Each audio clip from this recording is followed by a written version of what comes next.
तो गाइस, आज हम कुछ नया लेकर आए हैं लर्न इजी पे।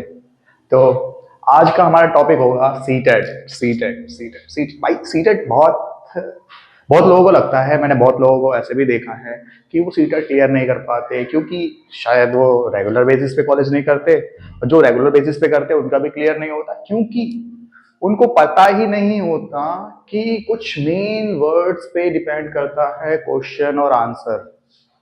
ठीक है, वही आज हम पता करेंगे कि वो मेन वर्ड्स कीवर्ड्स क्या होते हैं, कैसे उनको पहचानते हैं, उनका मतलब क्या होता है, और उनको कैसे पॉजिटिव और नेगेटिव में हम डिफ्रेंशिएट कर सके।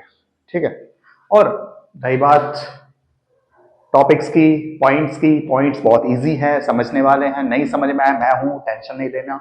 ठीक है, फिर भी ना समझ में आए तो मैं हूं ही और कौन बताएगा भाई।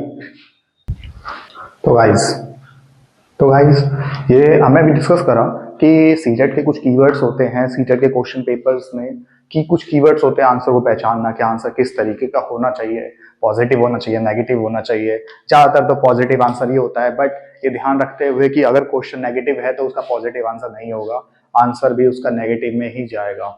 ठीक है, अगर कोई पूछे कि हमें बच्चों को पढ़ाते टाइम क्या नहीं करना चाहिए, अगर कोई क्वेश्चन नेगेटिव है तो सीधी सी बात है, हमें उसको रटवाना नहीं चाहिए ऐसे। अब उसका थोड़ी बोलोगे कि फ्लेक्सिबल होना नहीं होना चाहिए, ऐसे थोड़ी बोलोगे। तो अब चीजों को समझते हैं, ये वर्ड्स क्या है, इनका मतलब जानते हैं, और इनको कैसे यूज करेंगे वो भी तुम सीख जाओगे। ठीक है, जैसे सबसे पहले हमारे पास फ्लेक्सिबल। फ्लेक्सिबल जब भी हम किसी बच्चे को पढ़ाते हैं, या क्लास में पढ़ाते हैं, ट्यूशन में पढ़ाते हैं, या कहीं भी पढ़ाते हैं, हम चीजों को ना उनके अकॉर्डिंग ही चलाते हैं।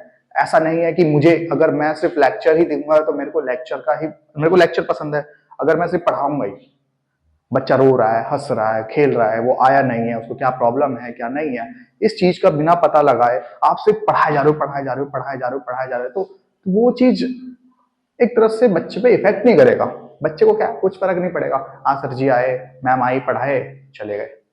बच्चा सो रहा है, हंस रहा है, नींद में है, या लड़ाई करके आया है, कुछ पता नहीं है। तो माहौल, क्लास, जो भी टीचिंग मेथड्स होते हैं या टीचिंग मटेरियल्स होते हैं, या आप जब भी पढ़ाते हो तो चीजों को फ्लेक्सिबल रखना होता है, क्लास के अकॉर्डिंग ही चलना होता है। ऐसा नहीं है कि तुम्हारे में फंक्शन हो रहा हो दिवाली का और तुम होली के बारे में ऐसे करवा रहे हो, ऐसा नहीं होना चाहिए। ठीक है, ये होता है फ्लेक्सिबल। इंक्लूसिव, समावेशी, यानी सबको एक साथ लेके चलना। ऐसा नहीं है कि अब कुछ बच्चे होते हैं जो थोड़े से, ऐसे मान लो कि थोड़े से डिस्टर्ब टाइप होते हैं, वो अब क्लास में प्योर एक तरह से अच्छे से एक्टिव नहीं रह पाते, बहुत ज्यादा लूज रहते हैं। ठीक है, तो उनको क्या है, उन सभी को साथ में लेके चलना। अब कोई बच्चा है पढ़ने में बहुत स्लो है, अब इसका मतलब ये थोड़ी कि तुम पढ़ा पढ़ा के सिलेबस कंप्लीट कर दो, हाँ भाई मेरा सिलेबस कंप्लीट हो गया, तुम अपना ट्यूशन में पढ़ लेना, नहीं। आप टीचर हो, टीचर की रिस्पॉन्सिबिलिटी बनती है कि सभी को अच्छे से पढ़ाए। ठीक है, चाहे वो नालायक बच्चा हो या एक अच्छा बच्चा हो, या को कैसा भी बच्चा हो, कोई मैटर नहीं करता, आपको सबको ही सिखाना है, सबको साथ लेके चलना है, समावेशी, इंक्लूसिव। ठीक है, नेक्स्ट है हमारे पास एक्टिव लर्निंग। और कोई भी हम लर्निंग कराते हैं तो बच्चा उसमें एक्टिव हो। ठीक है, ऐसा नहीं हो कि वो सो रहा है, रो रहा है, ऐसा कुछ नहीं होना चाहिए। बच्चों पे एक, आप ऐसे टीचिंग मेथड्स यूज करो जो उसमें एक्टिवनेस रहे, बच्चे भी एक्टिव हो। अब नॉर्मली आप आ रहे हो, हाँ भाई बोर्ड पे लिखवा दिया, मुंह से बोल दिया, कुछ ऐसे बताया नहीं, बोर्ड पे लिखवा दिया, हाँ भाई लिख लो, हो गया काम खत्म। ऐसे नहीं पढ़ाते हैं। ठीक है, पढ़ाते टाइम ध्यान रखना है कि बच्चे एक्टिव हो, टीचर्स भी एक्टिव हो। टीचर्स खुद सो के आए हैं और पढ़ा रहे हैं तो वो भी, बच्चों को भी नींद आएगी। तो बच्चों के साथ साथ टीचर्स भी एक्टिव होने चाहिए। ऐसे टीचिंग मटीरियल मेथड्स यूज करने चाहिए, जैसे डेमोन्स्ट्रेशन हो गया, इलस्ट्रेशन विद एग्जांपल हो गया, और भी बहुत तरीके के मेथड्स होते हैं, टीचिंग मटेरियल्स होते हैं, टीएलएम यूज करो। और फिर उसके बाद बच्चों से एक्टिविटी कराओ, लर्निंग बाय डूइंग कराओ, जिसमें बच्चे एक्टिव पार्टिसिपेट करें। ठीक है, उसको ही कहते हैं एक्टिव। ठीक है, नेक्स्ट है हमारे पास एम्पैथी। अब एम्पैथी क्या होता है, जैसे एक तरह से समानुभूति, बच्चों से अच्छे रिलेशन बना के रखना। अब एक बच्चा, अब नॉर्मली मैं क्लास में जाता हूँ, क्लास में गया, अब क्लास में पढ़ाने के लिए मैं, क्या कहते हैं, बच्चों को मैंने बोला कि चलो आज ये वाला टॉपिक पढ़ेंगे। ठीक है, बट क्या आप नॉर्मली बच्चों से 1-2 मिनट हंसी मजाक कर लो, बच्चे भी क्या है आपके साथ जुड़ जाएंगे, वो एक जैसा माहौल तरफ से फील करेंगे।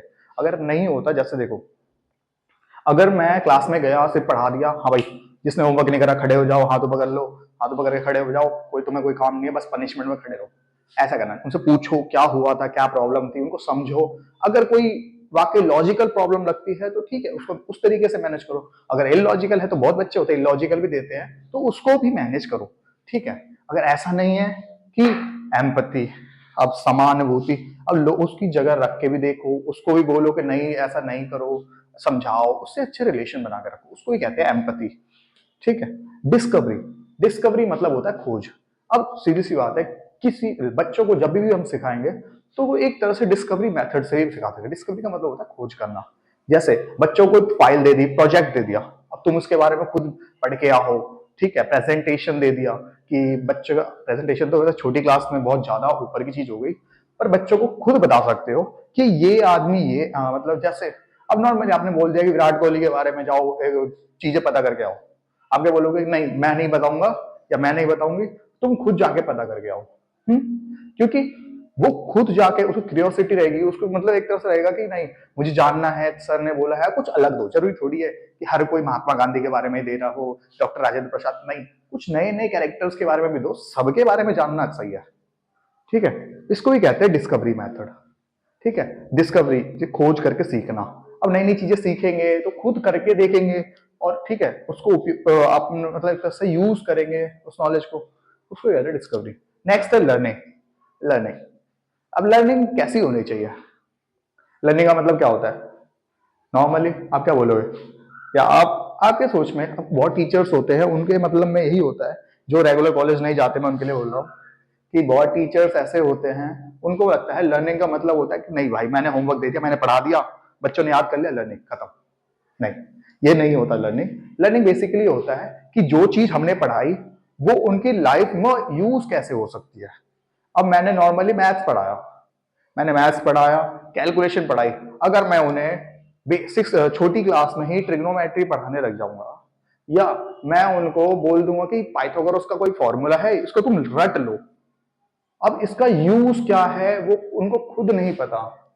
हम्म तो उनको बताएंगे, जैसे प्लस माइनस हो गया, प्लस माइनस हम करवाते हैं, उनको बताएंगे डेली लाइफ में कहाँ का यूज आता है, हर जगह लगभग यूज होता है, प्लस माइनस मल्टीप्लाई डिवाइड हर जगह यूज आता है, उनको चीजें बताओ कि कहाँ का यूज कर सकते हैं, ठीक है।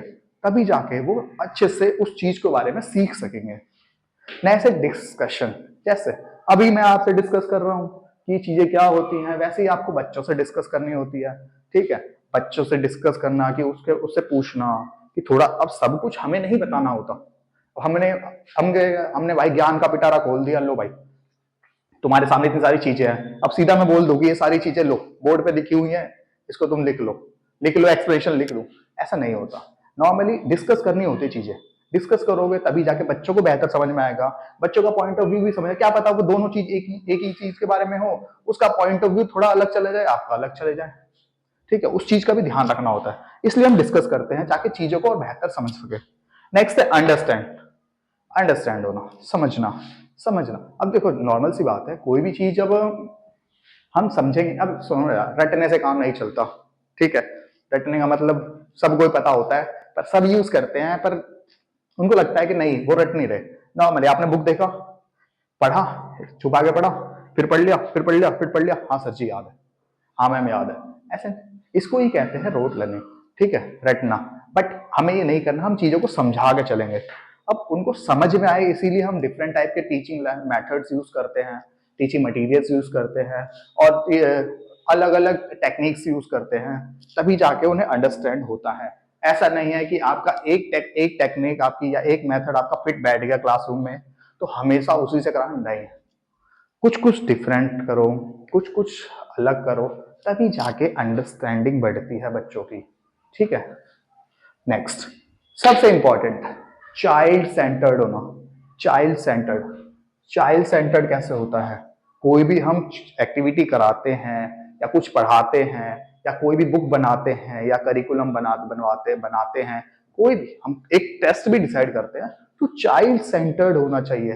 चाइल्ड सेंटर्ड का मतलब ये नहीं बच्चों को बीच में बिठा दिया, नहीं, बच्चों की थिंकिंग को लेकर ही उन चीजों को क्रिएट करा जाता है। अब नॉर्मली है 6 क्लास का बच्चा, तो 6 क्लास के हिसाब से ही टेस्ट दोगे ना, ऐसा तो नहीं है कि आपने दे दिया 6 क्लास का बच्चा, हाँ भाई ले 7th 8th 9th क्लास का टेस्ट ले ले भाई तू, थोड़े हार्ड, थोड़े तेरे लिए हार्ड हो जाएगा। ऐसा नहीं होना चाहिए, चाइल्ड सेंटर्ड होना चाहिए।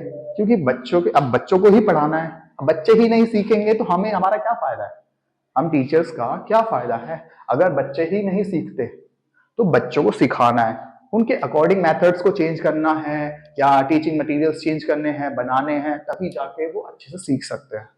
ठीक है। नेक्स्ट है कॉन्टेक्चुअल होना चाहिए, रिलेट करना चाहिए। ठीक है। अब मैंने कुछ पढ़ाया, मैं नॉर्मली मैंने एक कहानी पढ़ाई, उसमें था सच्चाई की कहानी या लालच बुरी बला है, नॉर्मली वो कहीं ना कहीं रिलेट करती है, चीजों को रिलेट करते हैं, तभी जाके ना आपको पता लगेगा कि कॉन्टेक्चुअल होता क्या है, मतलब कॉन्टेक्चुअल यूज कैसे करते हैं। अब आपने कुछ पढ़ाया नॉर्मली, उसको आप लाइफ से रिलेट ही नहीं करते, रियल लाइफ से रिलेट नहीं करोगे तो बच्चों को समझ में ही नहीं आएगा कि ये चीज होती कहाँ है, इसका उपयोग कहाँ करें, या इसका ये कहाँ हुआ है था हमारे साथ। आप बोल दोगे कि लालच बुरी बला है, नॉर्मली बता दिया। अब ये नहीं बताओगे कि लालच कहाँ नहीं करना चाहिए। अब नॉर्मली आपको लालच करना है, ऐसे बात नहीं लालच करना है, पर पॉजिटिव चीजों पर। ठीक है। जैसे नॉर्मली पढ़ाई पे फोकस करो, पढ़ाई के लिए लालच रखो। हम्म, पढ़ाई के लिए लालच रखो, कोई काम करना है उसके लिए लालच रखो, हाँ भाई ये काम करना है तो करना है कंफर्म। ऐसा नहीं है कि ये काम मैंने, मेरे लिए थोड़ा हार्ड है मैं नहीं कर रहा, नहीं, लालच पॉजिटिव चीजों के लिए ही होना चाहिए। ठीक है, नेगेटिव के लिए नहीं होना चाहिए। तो कॉन्टेक्चुअल होना चाहिए, कॉन्टेक्चुअल होना चाहिए। अब वो रिलेट करनी चाहिए चीजें। ठीक है। नेक्स्ट है इंकरेज, बच्चों को इंकरेज करना चाहिए, प्रोत्साहित करना चाहिए। अब प्रोत्साहित हम कैसे कर सकते हैं, या तो हम उसे अवार्ड दे दे, कुछ रिवॉर्ड दे दे, या उसको कोई अगर कोई टेस्ट में ज्यादा नंबर आता है उनको कुछ लेके दे दिया, या गिफ्ट दे दिया, उनको बर्थडे विश करवा दिया, या उनको उनके लिए क्लैप करवा दी। ठीक है, सब चीज पैसे से नहीं होती, हाँ मैं क्लैप करवा सकते हैं, एक्टिविटी में उसके लिए एक कह सकते हैं छोटा सा फंक्शन हम क्लास में ही ऑर्गेनाइज कर सकते हैं। जैसे कोई बच्चा है फर्स्ट आया है, उसके लिए हमने पोएम बुलवा दी, कोई कहानी सुनवा दी, या उसको मोटिवेट करने के लिए हमने कुछ चॉकलेट वगैरह दे दी, या ठीक है पेन दे दिया, तो वो सारी चीजें। अब बच्चों को प्रोत्साहित करना, तभी वो जाके सीखने में और बेहतर बनते हैं।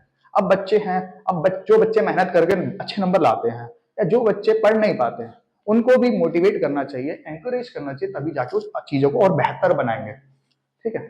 नेक्स्ट है क्रिटिकल थिंकिंग। इसकी मैंने हिंदी नहीं लिखी है क्योंकि इसकी हिंदी काफी ज्यादा लंबी चौड़ी थी और जो आपके सर के ऊपर से निकल जाती। इसको बेसिक चीजों में समझो कि लॉजिकल थिंकिंग क्या होती है, क्रिटिकल थिंकिंग। अब किसी चीज के बारे में डीप सोचना, डीप। अब नॉर्मल सी बात है, आप सीटेट एग्जाम दोगे, सीटेट का एग्जाम दोगे तो आप normally critical thinking, deep learning करके जाओगे। ऐसा तो नहीं है कि आपने ऊपर से, हाँ भाई सिर्फ पाइथागोरस कह रहा हूं, आपने थॉर्नडाइक की थ्योरी पढ़ी, एडवर्ड ली थॉर्नडाइक की थ्योरी पढ़ी, हाँ भाई उसमें कैट वाली कहानी थी, कैट वाली कहानी थी, बस खत्म, इतना थोड़ी था।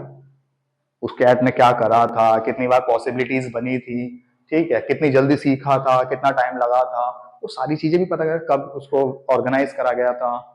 ठीक है। तो वो चीजें, डीप लर्निंग, क्रिटिकल थिंकिंग, बच्चों में क्रिटिकल थिंकिंग डेवलप करनी है। वो मतलब एक तरह से उत्साहित हो जाए कि नहीं मुझे पढ़ना है, पढ़ना है, इस चीज के बारे में जानना है। ठीक है। वो चीज होती है क्रिटिकल थिंकिंग। इक्विटी, अब हमारे पास समता, इसको समता बोल लो, समानता बोल लो, एक ही बात है कि हमें सभी बच्चों को इक्वली ही मैनेज करना चाहिए। ऐसा नहीं कि वो बच्चा पढ़ने में अच्छा है तो मेरे लिए नहीं, वो बच्चा मेरे लिए ज्यादा अच्छा है, वो पढ़ने में बेकार है तो वो बच्चा मेरे लिए खराब हो जाएगा, या मैं उस बच्चे से ज्यादा बात नहीं करूंगा। ऐसा नहीं होना चाहिए, सभी बच्चों से इक्वली बिहेव करना चाहिए। हाँ कभी कभी होता है कि बच्चों से दूर हो गए या बच्चों से गुस्सा हो गए, बच्चे होमवर्क करके नहीं लाए, तो वो चीज अलग है। अब ऐसा नहीं है कि वो मतलब मैंने उसको पीटा है, उसको क्लास से ही बाहर निकाल दो हमेशा के लिए, ऐसा नहीं होना चाहिए। ठीक है। सबको इक्वली ही हमें देखना चाहिए। नेक्स्ट, सेंसिटिव होना चाहिए, जैसे मैंने अभी इसमें बताया था, कहाँ गया, एम्पैथी। एम्पैथी में क्या रिलेट करना चाहिए। अब सेंसिटिव सेंसिटिव सेंसिटिव का मतलब होता है नॉर्मली संवेदनशील। अब हम बच्चों से ना थोड़ा सेंसिटिव होके बात करें, संवेदनशीलता के साथ, एक तरह शांति के साथ, अच्छे बिहेवियर के साथ, या बच्चों की फीलिंग्स को भी समझे कि वो बच्चा कहना क्या चाहता है, वो होती है सेंसिटिव। तो नेक्स्ट है हमारे पास फॉर्मेटिव असेसमेंट। फॉर्मेटिव असेसमेंट का मतलब होता है, जैसे देखो हमने कुछ पढ़ाया, अब मैं साइंस में कोई चैप्टर पढ़ा रहा हूँ जिसका नाम है टेम्परेचर एंड इट्स मेजरमेंट। मैंने कुछ ऐसे पढ़ा दिया, पढ़ाने के बाद अब पढ़ाने के बाद तो मैंने देख लिया कि हाँ भाई मैंने पढ़ा दिया, बच्चों को समझ में आया, बट पता भी तो लगाना है कि कैसे समझ में आया, कि क्या समझ में आया, सही समझे हैं गलत समझे हैं। बच्चों का पॉइंट ऑफ व्यू कुछ और जाता है, हमारा कुछ और होता है। तो उस चीज को अच्छे से मैनेज करने के लिए हम क्या फॉर्मेटिव असेसमेंट करते हैं, फॉर्मेटिव असेसमेंट करते हैं, ताकि पता फॉर्मेटिव असेसमेंट अब कैसे करते हैं वो भी है। अब उसके लिए हम क्या करते हैं, नॉर्मली हमने कुछ पढ़ाया, उसके बाद जस्ट हमने कुछ एमसीक्यूज पूछ लिए, फिल इन द ब्लैंक्स पूछ लिए, ट्रू फॉल्स पूछ लिए, छोटे छोटे क्वेश्चन पुट अप कर लिए। तो वो क्या करते हैं उसकी वजह से बच्चों को अब बच्चों को पॉइंट ऑफ व्यू समझ में आ जाता है, कि उनको बेटर अंडरस्टैंडिंग होती है, और हमें भी पता रहता है कि किन किन बच्चों को या बच्चों को कितना समझ में आया है। ठीक है, उसी के लिए हम फॉर्मेटिव असेसमेंट करते हैं, और ये सभी क्लास में होना चाहिए भी, क्योंकि अगर हमने कुछ पढ़ाया बट हमें पता ही नहीं है बच्चों को कितना समझ में आया, पढ़ाया पढ़ा के चले गए, ऐसा नहीं होना चाहिए। बहुत टीचर्स ऐसा करते हैं, तो उस चीज का बिल्कुल बहुत ज्यादा ध्यान रखना चाहिए। नेक्स्ट है हमारे पास एरर्स। अब एरर्स एरर्स का मतलब होता है त्रुटियां, त्रुटियां मतलब गलतियां यार नॉर्मली। अब गलतियां सबसे होती है, आपसे होती है, मेरे से होती है, टीचर्स से, बच्चों से भी, बच्चों से होती है, टीचर से भी होती है। ऐसी बात नहीं है कि कोई भी नहीं गलती, सब गलतियों से सीखते हैं, ठीक है। बट जो गलतियों से सीखते हैं, और नॉर्मली है, बच्चों ने गलती की, उनको ये नहीं कि तुमने एक गलती करी, हाँ भाई लो पनिशमेंट खत्म, पनिशमेंट मुर्गा बन जाओ पूरे दिन के लिए, ऐसा नहीं करना। क्या नॉर्मली तुमने मैथ्स का टेस्ट लिया, उसमें एक क्वेश्चन से गलत करते भाई मुर्गा बन जा, नहीं, उसकी गलतियों को सुधारना है, बेहतर बनाना है। गलतियां करेंगे तो सीधी सी बात है तभी अच्छे बनेंगे। अगर बिल्कुल ही परफेक्ट करेंगे तो एक तरह से ये एक डाउटफुल भी होता है कि सभी बच्चे परफेक्ट कैसे कर रहे हैं। गलतियां होनी भी इंपॉर्टेंट है, तभी पता लगता है कि वो और कितना बेहतर बन सकता है, या उसकी कितनी कैपेसिटी है। नेक्स्ट है हमारे पास अपॉर्चुनिटी। बच्चों को अपॉर्चुनिटी देनी चाहिए, कि जिससे पता लगे कि उस बच्चे को उसकी कैपेसिटी क्या होती है। नॉर्मली अपॉर्चुनिटी, अब बच्चों को अवसर ही नहीं देंगे, अपॉर्चुनिटी नहीं देंगे, तो कैसे पता लगेगा कि जो बच्चे क्या करने के लायक हैं। नॉर्मली अब बच्चे हर फील्ड में अच्छा तो नहीं कर सकते, किसी एक फील्ड में, दो फील्ड में अच्छा करते हैं। कुछ बच्चे होते हैं लगभग हर फील्ड में अच्छा कर जाते हैं, पर बहुत बच्चों को अपॉर्चुनिटी ही नहीं मिलती। अपॉर्चुनिटी अपॉर्चुनिटी क्या होती है, नॉर्मली अपॉर्चुनिटी का मतलब होता है अवसर देना। बच्चों को अवसर नहीं देंगे, बहुत टीचर्स क्या करते हैं, हमने कुछ क्वेश्चन लिखवाए, हाँ भाई क्लास में बच्चे कम हो या ज्यादा कोई फर्क नहीं पड़ता, हमने सिर्फ एक या दो बच्चों से पूछा जो पढ़ने में अच्छे हैं, ठीक है, या पढ़ने में खराब है, उनसे पूछ लिया, हाँ भाई तुम चाइल्ड सेंटर्ड का मतलब बताओ, या तुम क्या कहते हैं पाइथागोरस थ्योरम बताओ। तो उस वो बता पाया, तो हाँ भाई सभी बच्चों को आता है। कैसे पता लगेगा भाई, एक बच्चे पे क्या सभी सभी। अब नॉर्मली है कि अगर पड़ोसी के घर में चार लोग हैं, तो क्या तुम्हारे घर में भी चार ही होंगे? कोई पांचों उंगलियां तो बराबर नहीं होती ना हाथ की। तो सभी को अपॉर्चुनिटी मिलनी चाहिए, सभी को अपने अपने आप को एक्सप्रेस करना आना चाहिए। अब कुछ बच्चे अपॉर्चुनिटी सबको देनी है, जबरदस्ती भी देनी है, ठीक है। अपॉर्चुनिटी नहीं दोगे तो बच्चों को पता नहीं लगेगा कि उनको क्या आता है क्या नहीं। कंस्ट्रक्टिविस्ट यानी रचनावाद, इसका बेसिक मतलब है कि बच्चे अपने प्रीवियस नॉलेज को यूज करें, और प्रीवियस नॉलेज को यूज करने के बाद उसको और बेहतर और नई चीजों को सीखे। कैसे? मैं मेरे को साइकिल चलाने आती है, साइकिल चलाने आती है, मैंने साइकिल चलाई। अब नॉर्मली अब मैंने साइकिल चलाने आती है, तो मैं बाइक चला सकता हूँ। नॉर्मली एक बार गिरूंगा, दो बार गिरूंगा, पर तीसरी बार आ जाएगी, ज्यादा टाइम नहीं लगेगा, क्योंकि बैलेंस करना मुझे आता है। बैलेंस करना आता है तो अपने आप में बाइक भी चला ही लूंगा, क्योंकि दोनों दो ही पहिए वाली गाड़ी है। इसी तरीके इसको ही कहते हैं कंस्ट्रक्टिविस्ट। बच्चों के प्रीवियस नॉलेज को यूज करके हम पढ़ाते हैं। जैसे पॉइंट्स पढ़े थे, उनके आगे की कुछ तीन पॉइंट्स रह गए थे जो हर जगह लगभग लगभग यूज होते ही है, जिसमें से मैंने पहले भी बताया था रियल लाइफ कनेक्शन के बारे में, क्योंकि जो भी हम पढ़ाते हैं उसको हम रियल लाइफ से कनेक्ट कर सके। अब नॉर्मली मैंने कुछ पढ़ाया, रियल लाइफ से कनेक्ट ही नहीं कर पाया, बच्चों को पता ही नहीं चला कि रियल लाइफ कनेक्ट करने से ना चीजें और आसान हो जाती है। अब मैंने नॉर्मली, अब कोई भी पढ़ाता है, कोई भी टीचर पढ़ाता है, एग्जाम्पल्स क्यों देते हैं? हम एग्जाम्पल्स क्यों देते हैं? एग्जाम्पल देने का मतलब ही यही होता है, हम रियल लाइफ से कनेक्ट कर सके चीजों को। सारी चीजें, अब डायरेक्ट वर्ड हम चीजों से कनेक्ट नहीं कर सकते, बट एग्जाम्पल के थ्रू हम रियल लाइफ से कनेक्ट कर सकते हैं, ठीक है। नेक्स्ट है हमारे पास मल्टीलिंगुअलिज्म। मल्टीलिंगुअलिज्म इतना बड़ा वर्ड है, पर कोई ऐसी बड़ी चीज नहीं है, हम हमेशा यूज करते हैं। हम चीजों को मल्टीलिंगुअली पढ़ा सकते हैं, या पढ़ाते भी हैं, यानी एक से ज्यादा भाषा को इस्तेमाल करके। जैसे हम इंग्लिश पढ़ाते पढ़ाते हिंदी का यूज करते हैं, हिंदी पढ़ाते पढ़ाते इंग्लिश का भी यूज करते हैं, एसएसटी में हम हिंदी इंग्लिश दोनों का यूज करते हैं, मैथ्स में भी करते हैं, साइंस में भी करते हैं, और अलग अलग सब्जेक्ट में भी हम करते हैं, और ये चीजों को आसान भी बनाती है। ठीक है, अब जैसे मेरे को इंग्लिश में कुछ चीजें समझ में नहीं आई या किसी बच्चे को समझ में नहीं आई, हम क्या करेंगे, नॉर्मली उसको कन्वर्ट करेंगे हिंदी में कन्वर्ट करेंगे, हिंदी में समझाएंगे तो आसानी समझ में आ जाएगी। ठीक है, अब बहुत सारे वर्ड्स है यहाँ पर, सबकी मैंने हिंदी लिखी थी, इनकी नहीं लिखी। अगर मैं इसकी इसकी हिंदी नहीं बताऊं तो बहुत सारे टीचर्स पता भी लगा लेंगे कि मदर टंग होता क्या है, बहुतों को पता भी नहीं होगा कि बोलेंगे कि जुबान, तो वो चीज नहीं होती। ठीक है, मल्टीलिंगुअली पढ़ाना पढ़ना बहुत अच्छा होता है और इसका यूज हमेशा करना चाहिए। नेक्स्ट है मदर टंग। मदर टंग का मतलब होता है मातृभाषा। हम जब कभी भी पढ़ाते हैं तो हम नॉर्मली हम अभी अपने एरिया में ही पढ़ाते हैं। अब आपको तमिलनाडु तो नहीं भेजा जाएगा पढ़ाने के लिए, दिल्ली में ही पढ़ाओगे। जैसे राजस्थान, हरियाणा, यूपी, इन्हीं एरिया में जाओगे, यहाँ पर भी ऑलमोस्ट हिंदी इस्तेमाल होती है। बट अगर हरियाणा में जाओगे तो थोड़ा एक्सेंट हरियाणा का रखना पड़ेगा। ठीक है, यूपी में जाओगे तो वहां का रखना पड़ेगा, या राजस्थान जाओगे तो वहां का रखना पड़ेगा, बिहार में जाओगे तो वहां का रखना पड़ेगा। अब तुम नॉर्मली दिल्ली में रहकर तुम हरियाणा भाषा में थोड़ी पढ़ा सकते हो, पढ़ा भी लोगे चलो ठीक है, बट तुम्हें बच्चों को समझ में भी तो आना चाहिए ना। तो बच्चों को समझाने के लिए हम नॉर्मली मदर टंग का यूज करते हैं ताकि बच्चों को बेहतर समझ में आए। अगर आप यूपी में रहते हो तो वहां पे हरियाणा के बच्चे पढ़ने नहीं आएंगे, यूपी के ही आएंगे, इसीलिए मदर टंग का यूज करते हैं और यूज करना भी चाहिए। अगर आप दिल्ली में हो तो आपको हिंदी आनी ही चाहिए। अगर आप दिल्ली के बच्चों को यूपी भाषा में, हरियाणा भाषा में, राजस्थानी में या किसी भी अन्य भाषा में समझाओगे तो उनके सर के ऊपर से जाएगा। तो इसीलिए मदर टंग का यूज हमेशा करना चाहिए। और अगर नहीं आता तो थोड़ा बहुत सीख लो, सीखने में कोई बुराई नहीं होती, हमेशा पूरी लाइफ सीखने के लिए होती है, तो ठीक है सीखते रहो। ये थे हमारे पास कुछ पॉजिटिव कीवर्ड्स जो हमने आज पढ़े हैं। ठीक है, अभी वीडियो बाकी है, ये पॉजिटिव कीवर्ड्स है, अब आगे जाके हम नेगेटिव कीवर्ड्स के बारे में नेक्स्ट वीडियो में पढ़ेंगे। ठीक है, थैंक यू, आप यहाँ तक आए मेरे साथ और इस वीडियो को पूरा देखा। अब फिर मिलते हैं हम नेक्स्ट वीडियो में। Bye bye.